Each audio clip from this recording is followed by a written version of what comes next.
لیث نے بیان کیا، ان سے جعفر بن ربیعہ نے، ان سے عبد الرحمن بن ہرمز نے، اور ان سے ابو ہریرہ رضی اللہ عنہ نے کہ رسول اللہ صلی اللہ علیہ وسلم نے بنی اسرائیل کے ایک شخص کا ذکر فرمایا کہ انہوں نے بنی اسرائیل کے ایک دوسرے آدمی سے 1000 دینار قرض مانگے۔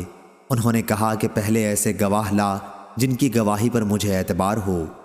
قرض مانگنے والا بولا کہ گواہ تو بس اللہ ہی کافی ہے۔ پھر انہوں نے کہا اچھا کوئی ضامن لا۔ قرض مانگنے والا بولا کہ ضامن بھی اللہ ہی کافی ہے۔ انہوں نے کہا کہ تو نے سچی بات کہی۔ چنانچہ اس نے ایک مقررہ مدت کے لیے اس کو قرض دے دیا۔ یہ صاحب قرض لے کر دریائی سفر پر روانہ ہوئے اور پھر اپنی ضرورت پوری کر کے کسی سواری، کشتی وغیرہ کی تلاش کی تاکہ اسے دریا پار کر کے اس مقررہ مدت تک قرض دینے والے کے پاس پہنچ سکے جو اس سے طے پائی تھی اور اس کا قرض ادا کر دے، لیکن کوئی سواری نہیں ملی۔ آخر اس نے ایک لکڑی لی اور اس میں سوراخ کیا، پھر 1000 دینار اور ایک اس مضمون کا خط کہ اس کی طرف سے قرض دینے والے کی طرف یہ دینار بھیجے جا رہے ہیں، اور اس کا منہ بند کر دیا اور اسے دریا پر لے آئے۔ پھر کہا اے اللہ، تو خوب جانتا ہے کہ میں نے فلاں شخص سے 1000 دینار قرض لیے تھے۔ اس نے مجھ سے ضامن مانگا تو میں نے کہہ دیا تھا کہ میرا ضامن اللہ تعالیٰ کافی ہے، اور وہ بھی تجھ پر راضی ہوا۔ اس نے مجھ سے گواہ مانگا تو اس کا بھی جواب میں نے یہی دیا کہ اللہ پاک گواہ کافی ہے، تو وہ مجھ پر راضی ہو گیا۔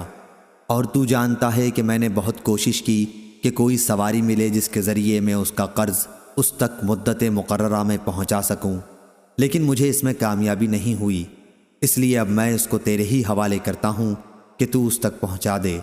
چنانچہ اس نے وہ لکڑی جس میں رقم تھی دریا میں بہا دی۔ اب وہ دریا میں تھی اور وہ صاحب قرضدار واپس ہو چکے تھے، اگرچہ فکر اب بھی یہی تھا کہ کسی طرح کوئی جہاز ملے جس کے ذریعے وہ اپنے شہر میں جا سکیں۔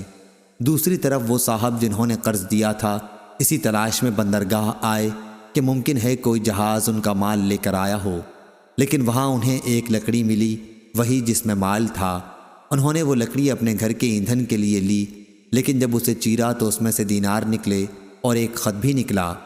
کچھ دنوں کے بعد جب وہ صاحب اپنے شہر آئے تو قرض خواہ کے گھر آئے، اور یہ خیال کر کے کہ شاید وہ لکڑی نہ مل سکی ہو، دوبارہ 1000 دینار ان کی خدمت میں پیش کر دیے اور کہا کہ اللہ کی قسم میں تو برابر اسی کوشش میں رہا کہ کوئی جہاز ملے تو تمہارے پاس تمہارا مال لے کر پہنچوں، لیکن اس دن سے پہلے جب کہ میں یہاں پہنچنے کے لیے سوار ہوا مجھے اپنی کوششوں میں کامیابی نہیں ہوئی۔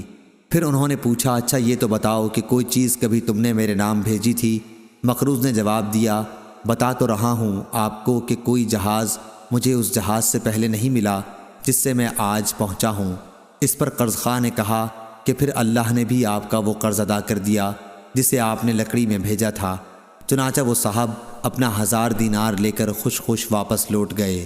صحیح بخاری حدیث نمبر 2291۔